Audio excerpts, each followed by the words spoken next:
Okay, so ito na sa part 2 ng ating custom button. No?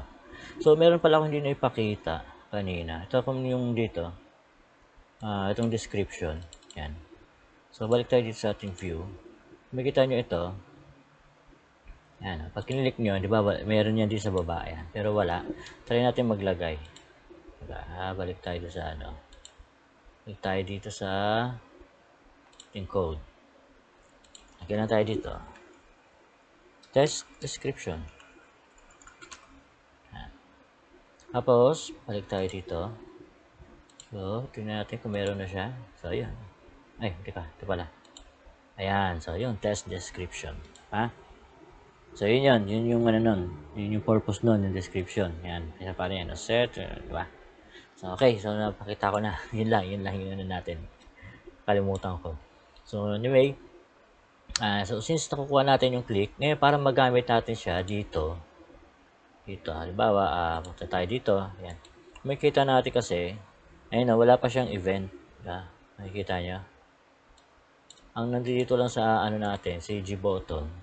Ito lang, dim CG button. Wala tayong event na click. No? Meron siya dito. Pero dito. Ito.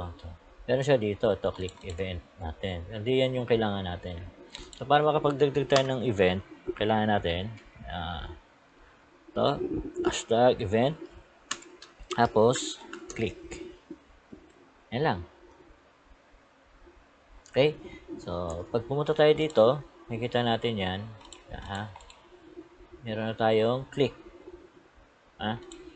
Tapos dito, pag pumunta tayo dito, i-ano natin doon yung click. Lagay natin. Click. So, ayan. CG Botto 1 click. Kasi ito yung event name. Ngayon, lag tayo dyan. Natin click. Pero dito, alisin natin yung click dito na ano. Ito. Kasi lalabas din yan eh.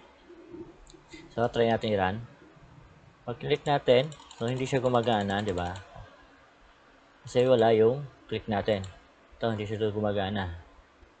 Para gumana yan, para mapagana natin, dito tayo sa click event. So, delete na natin itong log natin. Gagawin lang natin, call sub lang. Call sub. I think ito lang. Hindi naman wala naman tayong ano eh.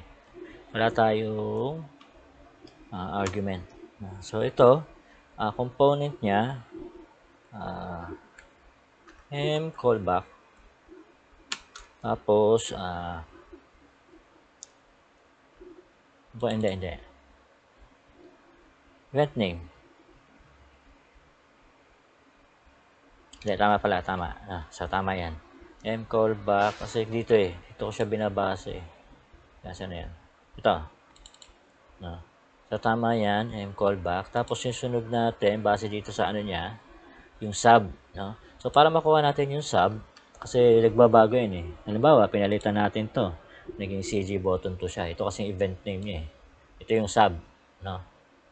Ayan, private sub. So, ito yung kinukuha natin. So, para makuha natin siya, ang gawin natin, m event name, tapos, tapos dagdag natin yung click. Kung ano yung pagkakaano natin dito, yan, click. Lalagyan lang natin siya ng underscore, to. Kasi kung dito, kung makikita nyo rito, yan, may underscore siya. So, dadagdag lang natin yan. Click. Yan.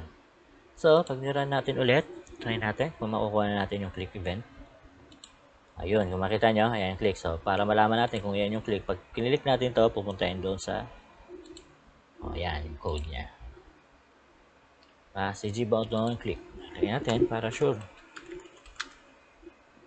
Save. Tapos, saan yung ano? Ayan. Click natin. Ayan, CG button, click. So, nakukuha natin yung click event. So, ganyan lang basic yung ano, yung paggawa ng custom button. Kumbaga, yung sa nauna kong tutorial, di ba? Yung itong mga to, itong mouse enter, mouse exit, mouse click, ilalagay pa sa form mo, di ba? So, sobrang dami ng code. So, ngayon, ito na lang, click na lang yung kailangan mo ilagay. Yung, ano niya, mouse entered and mouse exited, naka-code na. So, yan mo na lang siya dito, yan. Tapos ngayon, yung kanina, napansin ko rin, hindi ko pala nabanggit, no, yung border. Kaya hindi lumalabas ng border kasi naka-0 eh. Gawin natin 2. Sasara natin ulit.